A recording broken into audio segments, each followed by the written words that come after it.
Hello everybody, welcome to another true review. Today I'm bringing you The Amazing Princess Sarah on the Xbox One.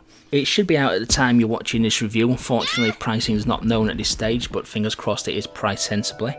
Now, I first encountered The Amazing Princess Sarah on the Xbox 360 Indie Store. Now, for those of you who don't know, it was a precursor to the Idea Xbox scheme, where people could self-publish games.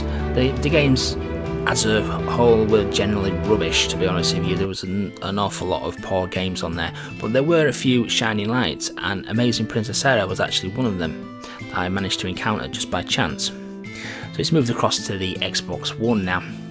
So what we've got is we've got a side-scrolling pixelated platformer, but it's actually pixelated and it looks genuinely old-style pixelated rather than the new modern approach to those games like Super Time Force and things such as that. So I do like it an awful lot for actually trying to get the genuine pixelated look there. So it's a side-scrolling platformer. You play Sarah, whose father's been kidnapped by Lilith and her various henchmen, and you have to progress through 5 levels with a boss at the end of each level. Controls are pretty simplistic. You've got a jump, you've got a slash move which kills enemies at close range, and you also have a pick up and throw attack. You can pick up and throw items of furniture or rocks depending on what level you're on, but when you slay an enemy you can also pick its body up as well and throw the enemy. Now what that does is when the enemy hits the ground, depending on what enemy it is, it will kind of like activate a special attack depending on the trait of the enemy. Like for example, an archer, when it hits the ground, will explode into a volley of arrows. A flame enemy will send the flames trailing across the floor chasing the enemies till it hits something. Ghosts will pass through everything when you throw them. It's just a really clever idea really, that there is a very basic leveling up system in place where you kill enemies, gain XP, and when you do level up you advance one more level and gain a bit more health. Graphically it's very nice. Like I say, it's the old pixelated style there with lots of small blocks to jump up and down. The game is very fair in terms of checkpoints. There's save statues throughout the game, and as soon as you do pass the save point you will start there at full health if you do die. There's no problem with lives as such. You've got an infinite amount of continues and you can just keep retrying each section over and over. The one good thing about it though is whatever enemy you kill you actually keep that XP, so if you do die you do restart with higher health than you would have done when you first passed that save statue. If you are finding a point of difficulty in the game, you can grind out levels and get yourself a little bit more health. Graphically it's pretty decent. They've got some nice backgrounds. Apart from one level, the flame level sent my eyes a bit loopy. It kind of like did a hazy kind of fire effect, and it did get a little bit heavy on the eyes towards the end, but other than that graphically it's pretty reasonable. There's a good selection of enemies which are clearly defined. The bosses tend not to be pixelated. The bosses tend to stand out from the rest of the graphics in the game.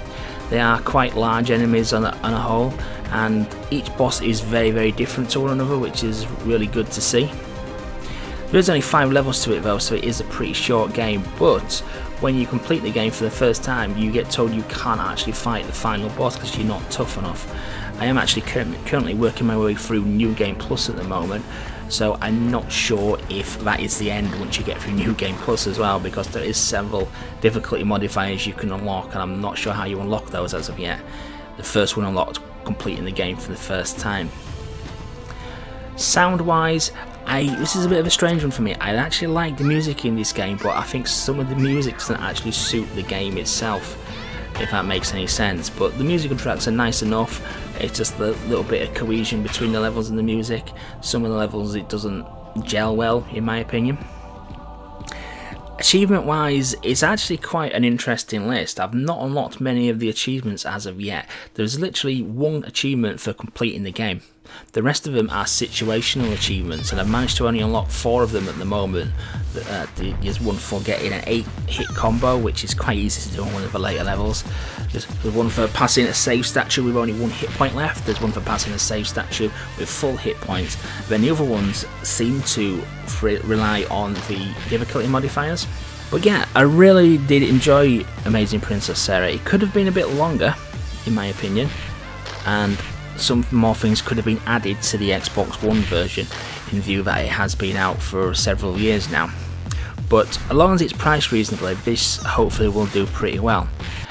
So I'm going to give The Amazing Princess Sarah a solid 7 out of 10. It's a really good platformer.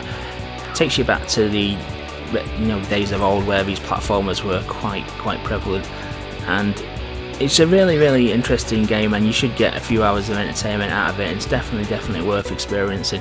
One of the better idea Xbox platformers. I mean, it's no Shovel Knight, fair enough, but it's still a reasonable, decent platformer. The one thing I would mention is you do have to get over the kind of immature style of the game. From the thumbnail you will see this YouTube video, it is obviously a little bit over exaggerated with Sarah's features, and that kind of goes into the pixelated style as well. But if you can just ignore that, there is a decent game to be played here, and I can highly recommend it. So 7 out of 10 for the amazing Princess Sarah.